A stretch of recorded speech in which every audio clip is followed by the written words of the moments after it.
కానీ కాంగ్రెస్ చెప్తున్నది మోడీ వస్తే రాజ్యాంగాన్ని రద్దు చేయాలనుకుంటే మీరు మోడీ కోటేయండి, కానీ మా ఎస్సీ ఎస్టీలకు బీసీలకు రిజర్వేషన్లు కావాలంటే కాంగ్రెస్ కోటేయండి, మేమే రిజర్వేషన్లు ఇస్తామని అంటారు కదా కాంగ్రెస్ పార్టీ. కాంగ్రెస్ పార్టీ రిజర్వేషన్లు తేలేదా మరి? కాంగ్రెస్ పార్టీ ఎక్కడ రిజర్వేషన్లు ఇచ్చింది? భారతదేశంలో కాంగ్రెస్ పార్టీ రిజర్వేషన్ల వ్యవస్థను ఇంతకుముందు బ్రిటిష్ వాళ్ళు ఇచ్చిన వ్యవస్థను మొత్తం నిర్వీర్యం చేసింది.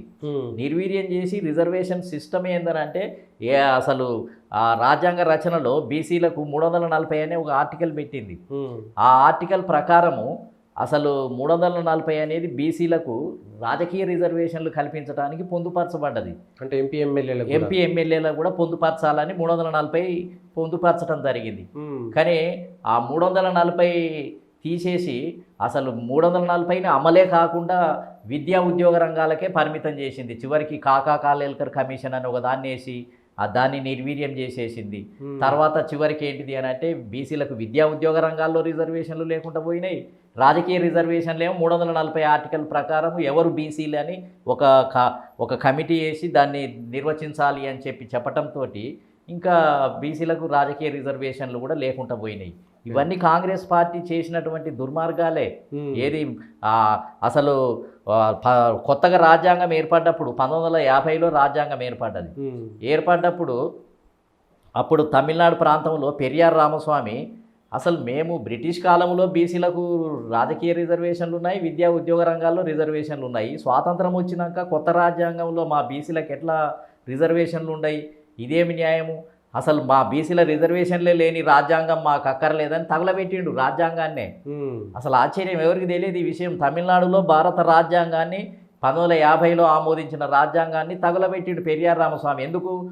బ్రిటిష్ కాలంలో రిజర్వేషన్లు ఉన్నాయి, కానీ ఈ కాంగ్రెస్ పీరియడ్లో కొత్త రాజ్యాంగం వచ్చిన తర్వాత ఎందుకు మాకు రిజర్వేషన్స్ ఇవ్వరని ఆయన మొత్తం ఏందనంటే తిరుగుబాటు చేసి పెద్ద ఎత్తున 10 లక్షల మందితోటి పోరాటం చేస్తే అప్పుడు కదా రాజ్యాంగంలో సవరణ తీసుకొచ్చారు. 1950లో రాజ్యాంగం అమలైంది, 51లో మొదటి రాజ్యాంగ సవరణ జరిగింది. మొదటి రాజ్యాంగ సవరణ ఎవరి కోసం జరిగింది? ఓబీసీలకు విద్యా ఉద్యోగ రంగాల్లో రిజర్వేషన్లు ఇవ్వడానికి జరిగింది. 340 అనేది రిజర్వేషన్ల రాజకీయ రిజర్వేషన్ల కోసం ప్రవేశపెట్టబడ్డది, అది విద్యా ఉద్యోగ రంగాల్లో కాదు. కాబట్టి అవి మొదటిసారిగా ఫస్ట్ అమెండ్మెంటే 1951లో. అప్పుడు కాంగ్రెస్ పార్టీ జవహర్లాల్ నెహ్రూ, సర్దార్ పటేల్ దిగొచ్చి అప్పుడు ఏంటంటే రాజ్యాంగానికి సవరణ ఫస్ట్ అమెండ్మెంట్ చేస్తే బాబాసాహెబ్ అంబేద్కర్ ఉండి మరి బీసీలకు రిజర్వేషన్ ఇవ్వాలి అని అంటే రాజ్యాంగ సవరణ తప్ప వేరే మార్గం లేదు అని అంబేద్కర్ సూచించడంతో మళ్ళీ ఆర్టికల్ 15 బ్రాకెట్లో క్లాజ్ 4 అనే దాన్ని చేర్చడం వల్ల అప్పుడు ఓబీసీలకు విద్యా ఉద్యోగ రంగాల్లో రిజర్వేషన్లు కల్పించవచ్చును. ఆ సవరణ కూడా విద్యా ఉద్యోగ రంగాల్లోనే, రాజకీయ రంగంలో కాదు. అప్పటి నుంచి భారతదేశంలో బీసీలకు విద్యా ఉద్యోగ రంగాల్లో కల్పించడానికి, కమిషన్లు వేయటానికి, ఇవ్వటానికి సెంట్రల్ గవర్నమెంట్లో, స్టేట్ గవర్నమెంట్లో ఇవ్వటానికి అవకాశం ఏర్పడ్డది. దాని ఆధారంగానే కాకా కాలేల్కర్ కమిషన్ నియమించారు. కాంగ్రెస్ వాళ్ళు వేశారు, కాంగ్రెస్ వాళ్ళే బుట్ట దాఖలు చేశారు, దాన్ని మూలకు పడేశారు. దిక్కే లేదు. 52లో కాకా కాలేల్కర్ కమిషన్ అమలు చేయలే. అందులో వాళ్ళే కమిషన్ వేసి ఇంట్లో లోటుపాట్లు ఉన్నాయని తీసి బుట్ట దాఖలు చేసి మూలకు పడేసి ఆడ పడేశారు. పడేస్తే చివరికి ఏంటిది అని అంటే జనతా పార్టీ అధికారంలోకి వచ్చినప్పుడు 1978లో మండల్ కమిషన్ అనేది బీసీల రిజర్వేషన్లను కల్పించడానికి కేంద్రంలో, రాష్ట్రాలలో వాళ్లకు విద్యా ఉద్యోగ రంగాల్లో కల్పించడానికి ఒక కమిషన్ వేశారు. అది కాంగ్రెస్ కాదు వేసింది? కాంగ్రెస్ కాదు, జనతా పార్టీ. 1977లో జనతా పార్టీ అధికారంలోకి వచ్చింది. మొరార్జీ దేశాయ్ నాయకత్వంలో బీపీ మండల్ అని బీహార్కు సంబంధించిన ఒక ఎంపీ యాదవ్ నాయకత్వంలో ఒక కమిషన్ వేసింది కాబట్టి దాన్ని మండల్ కమిషన్ అంటాం, బీపీ మండల్ అని అంటాం. ఆయన పేరు మీద ఉంది కాబట్టి బీపీ మండల్ కమిషన్ అని అంటాం. అందులో 6 సభ్యులతో కూడినటువంటిది. అది 2 సంవత్సరాలు భారతదేశం అంతా తిరిగి దేశంలో బీసీల జనాభా 52% ఉంది కాబట్టి వీళ్లకు విద్యా ఉద్యోగ రంగాల్లో రిజర్వేషన్లు ఇవ్వాలి అని చెప్పి సూచన చేస్తే దాన్ని ఆ రిపోర్టు కాంగ్రెస్ ఈ రిపోర్టు తయారు చేసేలోపు జనతా పార్టీ కూలిపోయింది. కాంగ్రెస్ పార్టీ అధికారంలోకి వచ్చింది. 1980లో ఇందిరాగాంధీ అధికారంలోకి వచ్చింది. ఇందిరాగాంధీ పీరియడ్లో ఈ బీపీ మండల్ తీసుకుపోయి నివేదిక ఇచ్చిండు అమలు చేయమని. ఆమె ఏం చేసింది? ఆ నివేదిక తీసి బీరువాలో పెట్టి తాళం వేసింది, అమలు చేయలే. కాంగ్రెస్ పార్టీ నీతులు చెప్తున్నారు కదా ఇప్పుడు రిజర్వేషన్ల గురించి. అవును. ఇప్పుడు రిజర్వేషన్ల గురించి రేవంత్ రెడ్డి ఇలా టీం అంతా కూడా గొప్పగా రిజర్వేషన్లు మేమే కల్పిస్తున్నాము, మేమే ఇస్తున్నాము అని గొప్పలు చెప్పుకుంటున్నారు కదా. ఈ రిపోర్ట్ ఇస్తే దాచిపెట్టిందే ఇందిరాగాంధీ కాంగ్రెస్ పార్టీ. మళ్ళీ 10 సంవత్సరాల తర్వాత జనతా దళ్ అని విపి సింగ్ నాయకత్వంలో జనతా దళ్ అని ఒక కొత్త కూటమి ఏర్పడితే అది గవర్నమెంట్లకు వస్తే అప్పుడు కాన్షీరామ్ గారు అనే వ్యక్తి మొదటి నుంచి ఉద్యమం చేసిండు భారతదేశం అంతా. మండల్ కమిషన్ లాగు కరో వర్నా కుర్సీ ఖాళీ కరో అనేది. ఈ దేశంలో 50% బీసీలు ఉన్నారు, వాళ్ళకు ఉద్యోగాలలో ప్రవేశం లేకుండా ఉంది, రాష్ట్రాలలో లేదు, సెంట్రల్లో లేదు, వాళ్ళకు అన్యాయం జరుగుతుంది అని ఆయన మొత్తం దేశవ్యాప్తంగా ఉద్యమం చేశాడు. ఆ ఉద్యమంలో నేను వైశంకర్ ఇక్కడ ఉన్నటువంటి వైశంకరు, సూర్యప్రకాష్, బొజ్జా తారకం, సుందరయ్య యాదవ్ మేమందరం కూడా 48 రోజులు ఢిల్లీలో బోర్డ్స్ క్లబ్ దగ్గర నిలబడి రోజు మండల్ కమిషన్ లాగు కరో వర్నా కుర్సీ ఖాళీ కరో అనే ఉద్యమాల్లో పాల్గొన్నాం మేము బోర్డ్స్ క్లబ్ దగ్గర. ఆ విధంగా అన్ని రాష్ట్రాల్లో కాన్షీరామ్ గారు పెద్ద ఉద్యమాన్ని లేపితే అప్పుడు ఈ జనతాదళ్ పార్టీలో ఈ దేవిలాల్కు విపి సింగ్కు ఘర్షణ ఏర్పడి రాజీనామా చేశాడు. దేవిలాల్ చేస్తే కాన్షీరామ్ గారు చాకచక్యంగా జాట్లలో కూడా కొన్ని కులాలను, వెనకబడ్డ కులాలను మండల్ కమిషన్లో ఉన్నాయి కాబట్టి నేను కలిస్తే మండల్ కమిషన్ అమలు అవుతుంది అని చేయగలపమని ఇద్దరు చేయగలిపారు.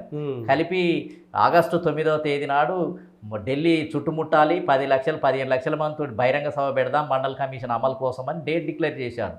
చేయంగానే విపి సింగ్కు ఆ శరత్ యాదవ్ గవర్నమెంట్లో ఉన్న రామ్విలాస్ పాస్వాన్ ఇంకేముంది కాన్షీరామ్ గారు దేవిలాల్ కలిస్తే నార్త్ ఇండియా అంతా బగ్గున అయిపోతుంది, చమార్ బెల్టు దేవిలాల్ జాట్ బెల్టు మొత్తం అంతా ఓబీసీలు అంతా కదులుతారు, యాదవ్ బెల్ట్ అంతా కాబట్టి కదులుతుందని చెప్పి వాళ్ళు 9వ తారీఖు నాడు మీటింగ్ పెట్టినాక మనం ఎందుకు ఇవ్వటం ముందే ఇద్దామని 7వ తేదీ నాడే ఆ నివేదికను దుమ్ము దులిపి 7వ తేదీ నాడే 27% బీసీలకు రిజర్వేషన్లు ఇస్తున్నాము అని విపి సింగ్ ప్రకటించడం జరిగింది. అంటే దాంతో కాంగ్రెస్కి సంబంధమే లేదు అసలు.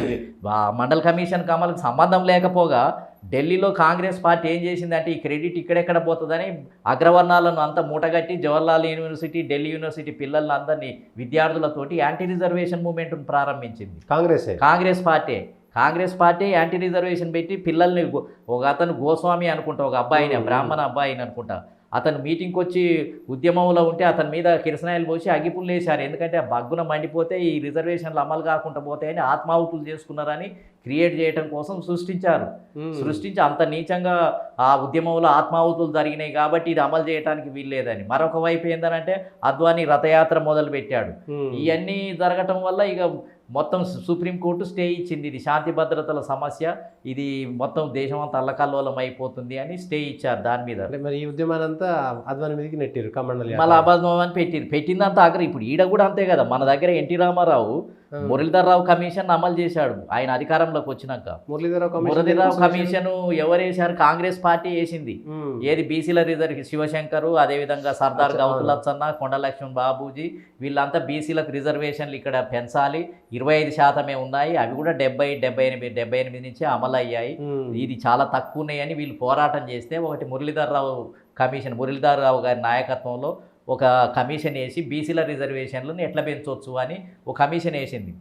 ఆ కమిషన్ భవన వెంకటరాము చీఫ్ మినిస్టర్ ఉన్నప్పుడు ఆయనకు నివేదిక ఇచ్చింది, 44% పెంచాలి, వీళ్ళు బీసీలు ఎక్కువ ఉన్నారని. ఆడు మూలకు పడేసింది, ఆ చీఫ్ మినిస్టర్ దాన్ని తీసి మూలకు పడేసింది Congress government.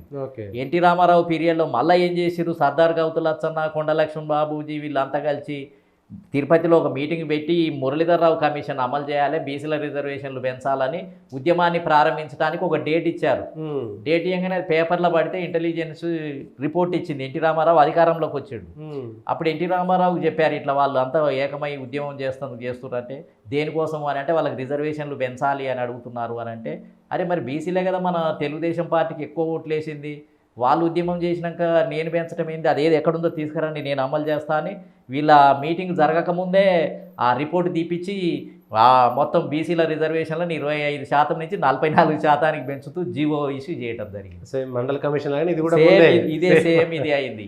అప్పుడేంది anti reservation movement, Congress party ప్రతిపక్షంలో ఉంది కదా, యూనివర్సిటీ పిల్లలందరినీ పెట్టి నవసంఘర్షణ సమితి అని ఒక సంఘాన్ని పెట్టించి కాంగ్రెస్ పార్టీ వాళ్ళు యాంటీ రిజర్వేషన్ మూవ్మెంట్ ను స్టార్ట్ చేశారు. కాంగ్రెస్ పార్టీ వాళ్ళు మద్దతు ఇవ్వలేదు. దాంతో ఏమైంది, బస్సులు అన్ని దగ్ధము, రాష్ట్రం అంతా బంద్. అప్పుడు మేమంతా ఉస్మానియా యూనివర్సిటీలో ఉన్నాము, నేను ఆర్ కృష్ణయ్య గారు మేమందరం అప్పుడు అప్పుడు కూర్చొని ఈ ప్రో రిజర్వేషన్ ఉద్యమాన్ని ఇక మనం కూడా స్టార్ట్ చేద్దాం. అసలు ఇలా 1-2 సీట్లు ఉస్మానియా యూనివర్సిటీలో ఎకనామిక్స్, పొలిటికల్ సైన్స్, ఇంజనీరింగ్ కాలేజీలో దొరుకుతున్నాయంటే ఈ రిజర్వేషన్ల వల్లనే. ఇక ఈ రిజర్వేషన్లే వద్దని వీళ్ళు యాంటీ రిజర్వేషన్ మూవ్మెంట్ చేస్తున్నారని అప్పుడు ఆర్ కృష్ణన్న మేము కలిసి సమసంగ్రామ పరిషత్ అనే ఒక సంస్థను పెట్టి అన్నను అధ్యక్షునిగా పెట్టి నేను ఉపాధ్యక్షునిగా ఉండి కాకతీయ యూనివర్సిటీ, అన్ని యూనివర్సిటీలు, తిరుపతి యూనివర్సిటీ నుంచి పెద్ద మీటింగులు పెట్టి మేము ప్రో రిజర్వేషన్ మూవ్మెంట్ చేశాం. ఇక శాంతి భద్రతల సమస్య అయింది. సెక్రటేరియట్ పగలగొట్టారు. ఏది అగ్రకులాల విద్యార్థులు రిజర్వేషన్లు ఎన్టీ రామారావు ఇస్తారా అంటే కూడా కాంగ్రెస్ నాయకత్వం వహించింది. కాంగ్రెస్ పార్టీలో ఉన్నోళ్ళే నాయకత్వం వహించి దాన్ని మొత్తం కొట్టడం జరిగింది. మొత్తం గేట్లని పగలగొట్టేశారు, లోపలికి చొచ్చుకొని పోయారు మొత్తం.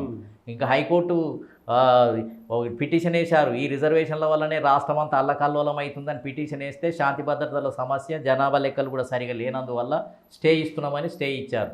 రిజర్వేషన్లు అమలు కాకుండా, పెంచిన రిజర్వేషన్లను అమలు కాకుండా చేసింది కూడా ఇండైరెక్ట్గా కాంగ్రెసే. అయితే కాంగ్రెస్లో ఉన్న వెనకబడిన తరగతుల సంఘం అని ఉండే, బాలగౌడ అధ్యక్షుడు ఉండే, రామ్మూర్తి అని, శేషం రాజ్ అని, ఈ విఠలరావు, వీళ్ళంతా అప్పుడు గట్టి నాయకులు బలంగా. బాలగౌడ ఎంపీగా కూడా గెలిచిండు. వీళ్ళందరూ ఏం చేసిరు, మన పార్టీ ఇంట్లో ముందుకు వస్తలేదని వీళ్ళు సపరేట్గానే వెనుకబడిన తరగతుల సంఘం తరపున మేమేమో విద్యార్థులం పోరాటం చేశాం, వీళ్ళేమో వెనుకబడిన తరగతుల సంఘం తరపున ప్రో రిజర్వేషన్ చేస్తే వాళ్ళు ధర్నా చేస్తే వాళ్ళను లాఠీ చార్జీ, చేతులు విఠలరావు చెయ్యిరిగిపోయింది, బాలగౌడ్ చెయ్యిరిగిపోయింది, విఠలరావు కాలు ఇరిగిపోయింది లాఠీ చార్జీలో. అంత ఘోరంగా కొట్టారు. కొట్టి పెద్ద ఉద్యమం చేశారు. ఆ రకంగా కాంగ్రెస్ పార్టీ వీటికి ఎన్నడూ కూడా హృదయపూర్వకంగా తొందరపాటు చర్య అని, రిజర్వేషన్లు ఇచ్చినాక ఇది తొందరపాటు చర్య, అన్ని వర్గాలను కూసబెట్టి మాట్లాడి ఇవ్వాలి కానీ తొందరపడి ఇవ్వటం ఏంది అని ఇట్లా స్టేట్మెంట్లు ఇవ్వటం మొదలుపెట్టారు. ఆ విధంగా ఇక్కడ దెబ్బ కొట్టారు. మండల్ కమిషన్ అమలు కాకుండా అక్కడ దెబ్బ కొట్టారు. మళ్ళా అదంతా క్లియర్ కావటానికి సుప్రీం ధర్మాసనం 7 మందితోటి పూర్తి బెంచ్ కూర్చొని మళ్ళీ 90 పివి నరసింహారావు కాలంలో అప్పుడు ఏంటిది అని అంటే ఈ రిజర్వేషన్లు చెల్లుబాటు అవుతాయని 93 నుంచి అమల్లోకి వచ్చాయి. అప్పుడు క్లియర్ చేశారు దానికి. అసలు ఇంకో సమస్య ఏంటని అంటే ఈబీసీ రిజర్వేషన్లను కాంగ్రెస్ పార్టీ ఇచ్చింది, మీకు తెలియదు. మోడీ ఇప్పుడు 10% రిజర్వేషన్ ఈబీసీ ఇచ్చిండని అన్నారు కదా, అది ఈడబ్ల్యూఎస్ వీకర్ సెక్షన్ కింద ఇచ్చారు. అప్పుడు కూడా ఈడబ్ల్యూసే. ఓకే, అప్పుడు కూడా బీసీ పేరు మీద ఇచ్చారు, ఈబీసీ పేరు మీద ఇచ్చి, ఈబీసీ పేరు మీద ఇచ్చి, ఈబీసీ పేరు మీద కాదు, అట్లా అగ్రవర్ణాలకు కూడా ఆర్థిక ప్రాతిపదికన పివి నరసింహారావు ఏం చేసిందంటే మళ్ళీ అగ్రవర్ణాల నుంచి ఎక్కడ వ్యతిరేకత వచ్చి ఆగిపోతాయో అని చెప్పి అప్పుడు ఏంటంటే ఎకనామికల్లీ బ్యాక్వర్డ్ క్లాసెస్ కూడా అంటే ఇక అన్ని అగ్రకులాలలో ఉన్న వెనుకబడ ఆర్థికంగా తక్కువ ఉన్నటువంటి వాళ్ళకు కూడా రిజర్వేషన్ అని 10% రిజర్వేషన్ డిక్లేర్ చేసిండు, జీవో ఇష్యూ చేసిండు. చేస్తే సుప్రీంకోర్టు ఏం చేసింది, రిజర్వేషన్ల పర్పస్ ఆర్థిక వెనుకబడతనము అనేది రాదు, అది సామాజిక విద్యా వెనుకబడతనం ఆధారంగానే వస్తుంది తప్ప ఇది ఆర్థికంగా ఇవ్వటము అనేది తప్పు అని కొట్టేసిండ్రు. అయితే ఇప్పుడు మోడీ ప్రభుత్వం ఇచ్చినప్పుడు మళ్ళీ ఇదే ధర్మాసనం క్లియర్ చేసింది. అప్పుడేమో కొట్టేసింది, ఇప్పుడున్న బెంచ్ ఏమో తర్వాత ఈబీసీని ఈడబ్ల్యూ ఇచ్చిన తర్వాత ఇప్పుడు క్లియర్ చేసింది. కాబట్టి ఇదేదో కొత్తగా మోడీనే ప్రవేశపెట్టినట్టు, అంతకుముందు ఏదో కాంగ్రెస్ పార్టీ ఇవ్వనట్టు చరిత్రను వక్రీకరించి మళ్ళీ ఇప్పుడు దీనికి కాంగ్రెస్ పార్టీ వ్యతిరేకతను క్రియేట్ చేయడానికి మళ్ళీ ఒక ప్రయత్నం కూడా చేస్తూ ఉంది. కాబట్టి మొత్తం చరిత్ర పొడుగున కాంగ్రెస్ పార్టీ అన్నిటికీ వ్యతిరేకమే. అసలు మన ఈ దేశంలో సెంట్రల్లో రిజర్వేషన్లు రావడానికి కారణం జనతా పార్టీ కమిషన్ వేయటం, జనతాదళ అమలు చేయటం, కాంశీరామ్ గారు ఉద్యమం చేయటం. కాంగ్రెస్ కాంగ్రెస్ కు సంబంధమే లేదు. ఇక్కడ ఆగిపోయాయి. ఇప్పుడు అప్పట్లో 51లోనేమో ఉద్యమం చేయడం వల్ల పెరియార్ రామస్వామి ఉద్యమం చేయటం వల్లనే రాజ్యాంగ సవరణ జరిగింది. ఆ సవరణలో ఏం పెట్టారు, సామాజిక వెనుకబాటుతనము, విద్యా వెనుకబాటుతనము ఆధారంగా విద్యా ఉద్యోగ రంగాల్లో రిజర్వేషన్లు కల్పించవచ్చును అనే 4 పదాలను చేర్చడం వల్ల అప్పుడు తమిళనాడులో ఉన్న రిజర్వేషన్లు, రాష్ట్రాలలో ఉన్న రిజర్వేషన్లు కొనసాగినాయి. దాని ఫలితమే మండల్ కమిషన్ అమలు చేసినప్పుడు ఆ రాజ్యాంగ సవరణ జరిగింది కాబట్టి కోర్టు కొట్టేయలేదు, అవి అమలు చేయడానికి కారణమైంది. దీనికి పెరియార్ రామస్వామి కారకుడు. 340 అనేదేమో రాజకీయ రిజర్వేషన్లని, ఈ దేశంలో ఓబీసీలు ఎంతమంది ఉన్నారు అనేది గుర్తించి జనాభా లెక్కలు సేకరణ చేసి వాళ్లకు దాంట్లో రాజకీయంగా కానీ విద్యాపరంగా కానీ రిజర్వేషన్లు ఇవ్వాలని 340 ఆర్టికల్ను పెట్టడం జరిగింది. కానీ కాంగ్రెస్ పార్టీ ఏం చేసింది, మరి జనాభా లెక్కలు 1951లో జరిగినాయి. జనాభా లెక్కలను సేకరించి అందులో ఓబీసీలు ఎవరు అనేది తీయాలి కదా, కాంగ్రెస్ పార్టీకి కదా అధికారంలో ఉంది. కానీ కాంగ్రెస్ పార్టీ వాళ్ళు మొత్తం పక్కకు పెట్టేసి ఎక్కడ జనాభా లెక్కలు చేస్తే బీసీలకు ఇవ్వాల్సి వస్తుందో మళ్ళీ అగ్రవర్ణాలంతా వాళ్ళకు వచ్చి ఉద్యోగాలు ఆగిపోతాయని అది చేయకుండానే ఆపేసింది మొత్తం. ఉమ్. అప్పటి నుంచి ఇప్పటిదాకా